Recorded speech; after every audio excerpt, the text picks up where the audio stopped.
दोस्तों, आज मैं आपको तेनालीराम के जीवन से जुड़ी एक ऐसी मजेदार कहानी सुनाने जा रही हूँ जिससे आपको यह पता चलेगा कि तेनालीराम तेनालीराम कैसे बने। मतलब कि वो एक साधारण व्यक्ति से राज दरबार में राज विदूषक के पद पर कैसे पहुंचे और उन्हें किन किन परेशानियों का सामना करना पड़ा। तो मेरे प्यारे दोस्तों, अगर आपने अभी तक मेरे चैनल को सब्सक्राइब नहीं किया है तो फटाफट से कर लीजिए, और अगर आप मुझे फेसबुक से देख रहे हैं तो मेरे पेज ज्ञान संग्रह को फॉलो भी कर लीजिए। तो आज की हमारी कहानी है अपमान का बदला, कि तेनालीराम को किन किन अपमानों का सामना करना पड़ा और उन्होंने उनका बदला कैसे लिया। तेनालीराम ने सुना था कि राजा कृष्णदेव राय बुद्धिमानों व गुणवानों का बड़ा आदर करते हैं। उसने सोचा क्यों न उनके यहाँ जाकर भाग्य आजमाया जाए, लेकिन बिना किसी सिफारिश के राजा के पास जाना टेढ़ी खीर थी। वह किसी ऐसे अवसर की ताक में रहने लगा जब उसकी भेंट किसी महत्वपूर्ण व्यक्ति से हो सके। इसी बीच तेनालीराम का विवाह दूर के नाते की एक लड़की मकम्मा से हो गया। एक वर्ष बाद उसके घर बेटा हुआ।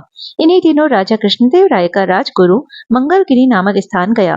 वहां जाकर रामलिंग ने उसकी बड़ी सेवा की और अपनी समस्या कह सुनाई। राजगुरु बहुत चालाक था। उसने रामलिंग से खूब सेवा करवाई और लंबे चौड़े वायदे करता रहा। रामलिंग अर्थात तेनालीराम ने उसकी बातों पर विश्वास कर लिया और राजगुरु को प्रसन्न रखने के लिए दिन रात एक कर दिया। राजगुरु ऊपर से तो चिकनी चुपड़ी बातें करता रहा, लेकिन मन ही मन तेनालीराम से जलने लगा। उसने सोचा कि इतना बुद्धिमान और विद्वान व्यक्ति राजा के दरबार में आ गया तो उसकी अपनी कीमत गिर जाएगी। पर जाते समय उसने वादा किया, जब भी मुझे लगा कि अवसर उचित है मैं राजा से तुम्हारा परिचय करवाने के लिए बुलवा लूंगा। तेनालीराम राजगुरु के बुलावे की उत्सुकता से प्रतीक्षा करने लगा, लेकिन बुलावा न आना था और न ही आया। लोग उससे हंसकर पूछते, क्यों भाई रामलिंग, जाने के लिए सामान बांध लिया ना? कोई कहता, मैंने सुना है कि तुम्हें विजयनगर जाने के लिए राजा ने विशेष दूत भेजा है। तेनालीराम उत्तर देता, समय आने पर सब कुछ होगा। लेकिन मन ही मन उसका विश्वास राजगुरु से उठ गया था। तेनालीराम ने बहुत दिन तक इस आशा में प्रतीक्षा की कि राजगुरु उसे विजयनगर बुलवा लेगा। अंत में निराश होकर उसने फैसला किया कि वह स्वयं ही विजयनगर जाएगा। उसने अपना घर और घर का सारा सामान बेचकर यात्रा का खर्च जुटाया और माँ, पत्नी तथा बच्चे को लेकर विजयनगर के लिए रवाना हो गया।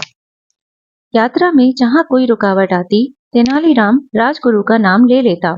कहा, मैं उनका शिष्य हूँ।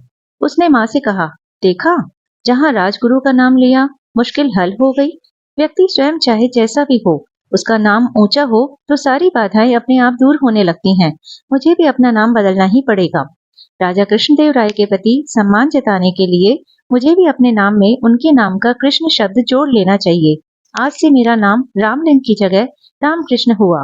बेटा, मेरे लिए तो दोनों नाम बराबर हैं। मैं तो अब भी तुझे राम पुकारती हूँ, आगे भी यही पुकारूंगी। माँ बोली।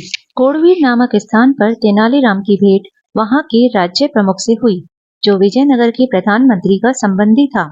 उसने बताया कि महाराज बहुत गुणवान, विद्वान और उदार हैं, लेकिन उन्हें कभी कभी जब क्रोध आता है तो देखते ही देखते सिर धड़ से अलग कर दिए जाते हैं।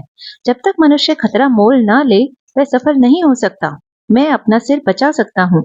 तेनालीराम के स्वर में आत्मविश्वास था। राज्य प्रमुख ने उसे यह भी बताया कि प्रधानमंत्री भी गुणी व्यक्ति का आदर करते हैं, पर ऐसे लोगों के लिए उनके यहाँ स्थान नहीं है जो अपनी सहायता आप नहीं कर सकते।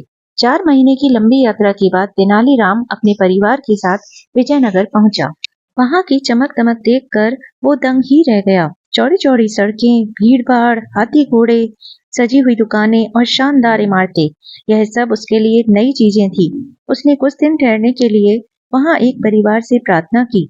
वहां अपनी माँ, पत्नी और बच्चे को छोड़कर वह राजगुरु के यहाँ पहुंचा। वहां तो भीड़ का ठिकाना ही नहीं था। राजमहल के बड़े से बड़े कर्मचारी से लेकर रसोइया तक वहां जमा थे। नौकर चाकर भी कुछ कम न थे। तेनालीराम ने एक नौकर को संदेश देकर भेजा कि उनसे कहो तेनाली गांव से राम आया है। नौकर ने वापस आकर कहा, राजगुरु ने कहा है कि वह इस नाम के किसी व्यक्ति को नहीं जानते। तेनालीराम बहुत हैरान हुआ। वह नौकरों को पीछे हटाता हुआ सीधे राजगुरु के पास पहुंचा। राजगुरु, आपने मुझे पहचाना नहीं? मैं रामलिंग हूँ, जिसने मंगलगिरी में आपकी सेवा की थी। राजगुरु भला उसे कब पहचानना चाहता था। उसने नौकरों से चिल्लाकर कहा, मैं नहीं जानता यह कौन आदमी है, इसे धक्के देकर बाहर निकाल दो। नौकरों ने तेनालीराम को धक्के देकर बाहर निकाल दिया। चारों ओर खड़े लोग यह दृश्य देखकर ठहाके लगा रहे थे। उसका कभी ऐसा अपमान नहीं हुआ था। उसने मन ही मन फैसला किया कि राजगुरु से वह अपने अपमान का बदला अवश्य लेगा। लेकिन इससे पहले राजा का दिल जीतना जरूरी था। दूसरे दिन वह राज दरबार में जा पहुंचा। उसने देखा कि वहां जोरों का वाद विवाद हो रहा है। संसार क्या है, जीवन क्या है, ऐसी बड़ी बड़ी बातों पर बहस हो रही थी। एक पंडित ने अपने विचार प्रकट करते हुए कहा, यह संसार एक धोखा है। हम जो देखते सुनते हैं, महसूस करते हैं, चखते या सूंघते हैं, केवल हमारे विचार में है। असल में यह सब कुछ नहीं होता, लेकिन हम सोचते हैं कि होता है। क्या सचमुच ऐसा है? तेनालीराम ने कहा। यही बात हमारे शास्त्रों में भी कही गई है।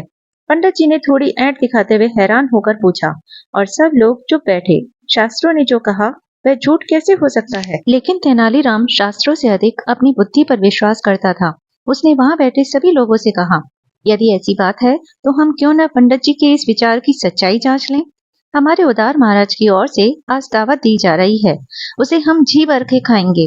पंडित जी से प्रार्थना है कि वे बैठे रहें और सोचे कि वह भी खा रहे हैं। तेनालीराम की बात पर जोर से ठहाका लगा। पंडित जी की सूरत देखते ही बनती थी कि महाराज तेनाली पर इतने प्रसन्न हुए कि उन्हें स्वर्ण मुद्राओं की एक थैली भेंट की, और उसी समय तेनालीराम को राज विदूषक बना दिया गया। सब लोगों ने तालियां बजाकर महाराज की इस घोषणा का स्वागत किया। उनमें राजगुरु भी था।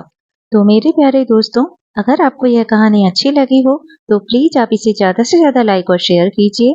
और अगर आप ऐसी ही और कहानियां सुनना चाहते हैं तो मेरे चैनल को सब्सक्राइब भी कर लीजिए। और अगर आप मुझे फेसबुक से देख रहे हैं तो आप मेरे पेज ज्ञान संग्रह को फॉलो भी कर लीजिए। धन्यवाद।